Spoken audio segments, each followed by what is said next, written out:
はーい、こんばんは。はるです。今回はおすすめの442のカスタム戦術になります。アップデ後でも、使えるような、戦術、フォーメーションにはなってるので、今回紹介をしていきたいなというふうに思います。スカットはこのような感じで、カスタム戦術、見せていきたいなというふうに思うんですけど、この超守備的のところにある442です。ディフェンス、守備のスタイルがバランス、そして幅が35、そして深さが63という風なことになってます。幅はね、少し狭い、ので、サイドバックとかのこう外側の裏は少し気をつけないといけない。こう、サイドはどうしてもこう行かれてしまうことは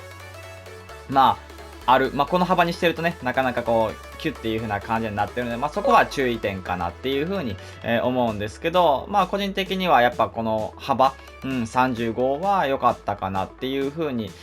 感じますね。で、深さはね、63と少し微妙な数値にはなってると思うんですけど、60から65あたりで調整するのがいいのかなっていう風に思いますね。ここの間。ぐらいで調整するのがいいのかな。個人的にはね、そこの調整してる中で、63が良かったかなっていう風にも、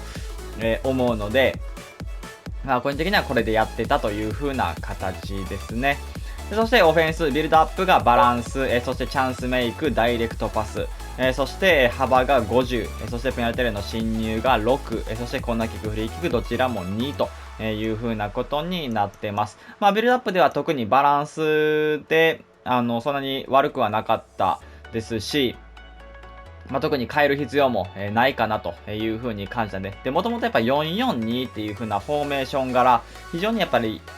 ビルドアップとかはしやすい、バランスのいいようなフォメにはなってるので、そこまで大きく変える必要がなかったかなっていう風なところです。他も試して、みたんですけど、そんなに別になんかバランスでいいかなっていう風な感じになったので、ここはバランスにしています。で、ダイレクトパスに関しては、いろんなフォーメーション、カスタムフェーションの中で、チャンスメイク、大きく自分が取り入れてるような、ものには、なるんですけど、この44に過去にでも、ダイレクトパスが、普通に良かったかなっていう風には、感じますね。またやっぱ2トップにはなるので、やっぱそういうような動き回ってほしいなっていう風な、ところもありますし、ダイレクトパス、安定的に、この44に過去にでも、強いかなっていう風に思います。で、幅が50なんですけど、そうですね、近くなりすぎず、遠くならなさすぎずっていう風なところで、サイド、特に LM、RM っていう風な、ところは、どうしてもそれこそ4222とかよりかは、やっぱりサイドに、張る、っていう風なイメージなので、そこがね、孤立してしまうことは、ありますし、そこがね、そこの孤立が嫌っていう人は、幅を狭めてもいいとは思うんですけど、逆にそういう風になってくると、ST 感が、狭くなってはくるので、基本的には後で紹介をするんですけど、やっぱサイドの選手っていうのはやっぱ縦突破だったりとかが、メインにはなってくるので、中とコンビネーションしたいっていう風なところでいくと、ここの幅を変えるよりかは、やっぱ4222とかの方がいいのかなっていう風には、感じるので、やっぱ基本はサイドのクオリティっていうのは必要ではあるんで、で、この50っていうのは ST、の距離感も別に50で良かったですし、そこをサイドがやりにくいから狭めるっていう風になると ST の幅も狭くなってやりにくくなるっていう風な、感じを自分は受けたので、基本的には50で良かったかなっていう風に思います。広げすぎるのはあんまりないかなっていう風に、感じたので、そこも調整ではあるんですけど、自分は50が一番しっくり、来たかなという風に思います。で、ペナルティの侵入は6なんですけど、基本的に CM だったりとかはそこまで上がってはいかない。ような感じになるので、ここは6ぐらいでいいかなという風なところです。で、コーナーキック、フリーキックどちらも2という風なところで、ここはご自身で調整を、していただきたいところではあります。でそして、指示に、行きます。キーパー、バランスです。ここは別に、これかな、積極的なクロス対応だったり、スイーパーキーパー、でもいいという風に思います。で、サイドバックですね、攻撃時に上がらない、どちらも攻撃に上がらないという風なところですね。まあ、たまにね、このオーバーラップにしてる時もあるんですけど、まあ、いざちょっと上がった時に、ちょっと上がり目た時に外に行くっていう風な、感じでオーバーラップもしてる戦争はあったんですけど、やっぱね、サイドが、外を取るので、サイドバックは特に上がる必要はないという風なところで、まあ、ほんと守備に重きを置く、っていう風なサイドバック、にはなってます。で、そして、ボランチですね。両ボランチ、2CDM は、パスコースを切る、攻撃時に上がらない中央をカバー。どちらも、そういう風な指示になってます。まあ、ここもね、結構守備戦でもいいと思います。どちらも守備戦でもいいと、思いますね。なんで、まあ結構ここは、まあ万能型も置いていいんですけど、全然守備線2枚でも OK という風な形です。で、サイドですね、LM、RM、どちらも同じ C です。ディフェンスに戻る、サイドに張る、裏に抜ける、ペナルティーエリア内でクロスに合わせるです。どちらも同じ、っていう風な形に、なっています。で、そして、2S ですね。2ST は、右が、裏に抜けるディフェンスに戻る。そして左が裏に抜ける前線に張るという風なところで、まあ一方は、ディフェンスに戻ってくる。そしてもう一方は、まあディフェンス、前線に張る、っていう風なところで、ビルドアップの時、例えばボランチとかでボールを取った時に、1人が降りてきてるっていう風な形、若干ちょっとこう4-2-3-1に、なってる。まあビルドアップの時には、ビルドアップというか、ボールを取った後ですね。取った後には若干なってるっていう風なところで、2ST どっちも、こう、ディフェンダー、相手の2センターバックに吸収されずに、どっちかはキャム的な、役割として取った時には、ちょっと降りてきてくれるっていう風な、まあ、イメージ、かなっていう風に思います。ここがね、意外と良くて、ディフェンスに戻る、ディフェンスの関係で戻ってはきてるんですけど、そのおかげで取った後にキャムみたいな位置にいてくれて、ちょっとこうボールの橋渡し役みたいな、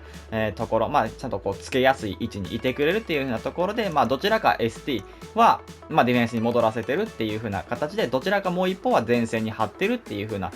感じにしてます。で、まあサイドバック、まあ若干ちょっと言いかけてはいるんですけど、やはりサイドバックとしては守備線の選手が置くのがいいと思います。まあ当たると、ジュニオール・フィリポにはなってるんですけど、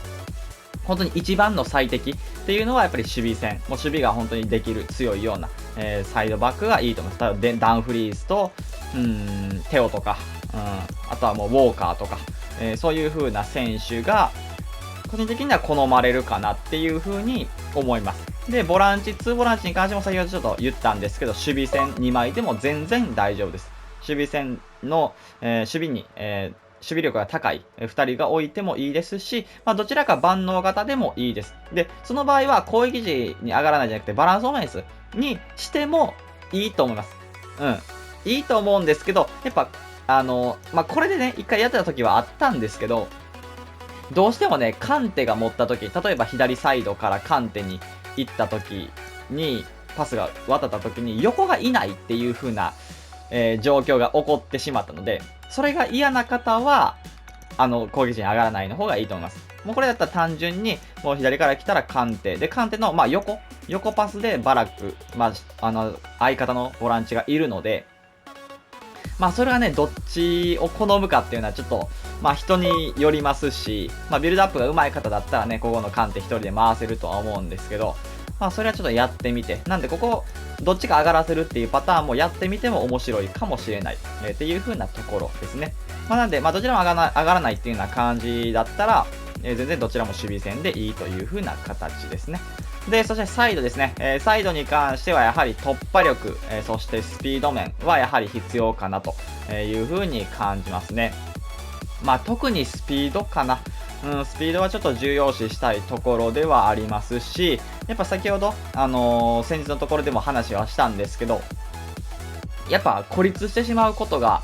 ちょっと多いというふうに思います。このフォーメーションの中で一番多分孤立するポジションではあるので、まあその中で、まあ自分でボールをキープできるような選手だったりとか、まあ、パスが上手かったらね、早く叩いたりとかできると思うんですけど、やっぱ一番持ちやすかったりとか、使用感のいいような選手、あとは縦突破ができるような選手、だったりとか、やっぱ中にいろんな SC だったり、ボランチがいるので、相手が切ってくることが多いので、その中で相手が中切ってる時に縦にグッといけるような、選手っていう風なところでやっぱスピードも、必要かなっていう風な、ところですね。